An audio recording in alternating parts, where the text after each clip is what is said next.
Prior to coming to Congress, I was a high school social studies teacher and an enlisted soldier in the Army National Guard. And I came to Congress for the same reason all of you did, to make a difference, try and serve our country and try and make things better. I was approached by Louise Slaughter and Brian Baird, and they said, we've got something you might be interested in. And they started to explaining to me about the idea of trading on knowledge. I think, like most Americans, I could not believe it. It seemed like that would be impossible. There would be a loophole there. It seemed impossible that anyone would do it. But the facts and the studies that were done seem to show that, lo and behold, members of Congress outperform the stock market by about 6 to 10% on a regular basis. Now, that may be due to the infinite wisdom that resides in these halls, or it could be something different, luck, smart, savvy trading, or the possibility that there was insider knowledge.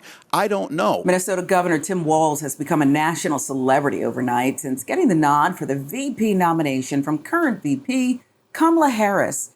But he's no political rookie, and he's not afraid of working to quell as much corruption as possible in our government. The idea of serving in Congress is the single greatest honor that your neighbors can bestow upon you. And our responsibility back to them is not to have them agree with every political decision we make, but to have them believe we're doing it in their best interest, everything we do. We could be 100% wrong in their opinion, but if they believe we're doing it for the right reasons and the system's not gamed, the faith into democracy is solid. The Walz is talking about congressional insider trading here, which is still running rampant despite Walz being one of the champions of the Stock Act. It is sobering to see that his prediction about the loss of faith in our democracy has come due to government officials worrying more about their own interests and self-preservation instead of improving the material conditions of the people they're supposed to serve. I do it with no pleasure, because this is about restoring faith. It's not about individuals. It's not about singling out. I don't know if it's ever been done before, but the perception that it was being done is strong. Go home to the grocery store, all of you who are at Thanksgiving. Tell me how that conversation went at the dinner table. And I'll tell you that they're talking about this because their faith in the system is not there. So I think trying to restore this and trying to get it right, any suggestions are welcome. But I agree with my colleague, Ms. Slaughter, we need to move something. I can tell you, if you think 9% approval rating is bad, don't pass anything on this. Drag it out and don't do anything and watch what happens. And that is not about political re-elections. It's not about ideology. It's about the American people of becoming so cynical in the greatest system of governance in the world that it's putting things at risk. I'll be the first to tell you this is the bare minimum. But for those of you who say take another step, I'm with you. I agree on this. The problem was the first step took 6 years to take that half step with 7 co-sponsors. We need to get something done now. We need a mechanism that does it. And I agree with Louise, the problem of the tippers and the tippees has to be addressed in this also. For those who say this is already there, that may hold true in a theoretical argument, but in the American public perception, it is not there. Something must be done. It's not a witch hunt. It's not about trying to get involved too deeply in the SEC's responsibility. It's trying to clarify for the American public that their public servants are held not just to the same law. I would argue we need to hold ourselves to a higher standard. We need to make it perfectly clear so that when they hear our debates, they differ with us on the substance of the debate, not on our motives. Walz is right.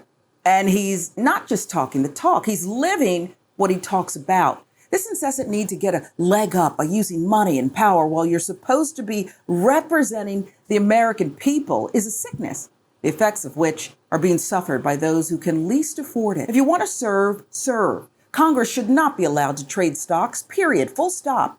It may help to keep some from believing they deserve to occupy the halls of Congress indefinitely.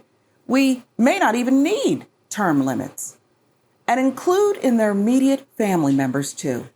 It will help weed out people who come from a familial base of greed rather than service. Unlike all other Americans and investors, members of Congress and their staff are not held legally responsible for profiting from non-public information they gain from their official positions serving the public. This is absolutely outrageous and strikes at the heart of the democracy. When I first came to Congress and sat down with the author of this bill originally, Congressman Baird, and he started explaining to me what this was about, I, as most Americans, was shocked to believe it wasn't already a bill. Why would you allow the breach of trust of the American public to believe that their member of Congress could potentially be trading on information to enrich themselves? It's not the point of, is it happening? The point is, if the potential lies there. The American public is understandably frustrated with all the bickering and gridlock here. They don't trust institutions. They don't trust their banker. They don't trust corporations. They don't trust Congress. This is a brilliant point from Walz because he's highlighting the biggest downside of our hyper-capitalistic society without mentioning it by name.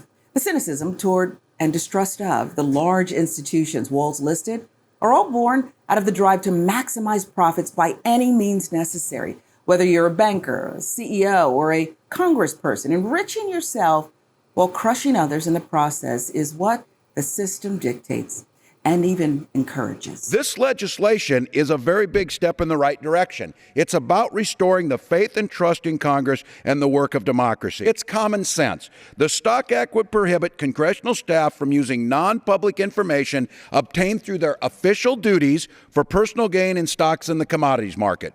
It would also prohibit individuals and firms who attempt to mine such information from public officials to use it for insider trading. And it requires political intelligence firms to register like lobbyists. These are people who come to the Hill, use their connections, talk to people, try and understand what piece of legislation is moving, what's the potential for a potential government contract, and then they go back, sell that information that's given to investors.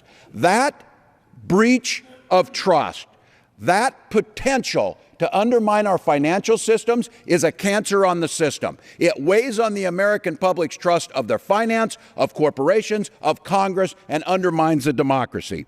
These people can still come here, but register just like lobbyists. Make sure that transparency and the disinfectant of sunshine shines on this. There is no room in this institution for even the perception of wrongdoing.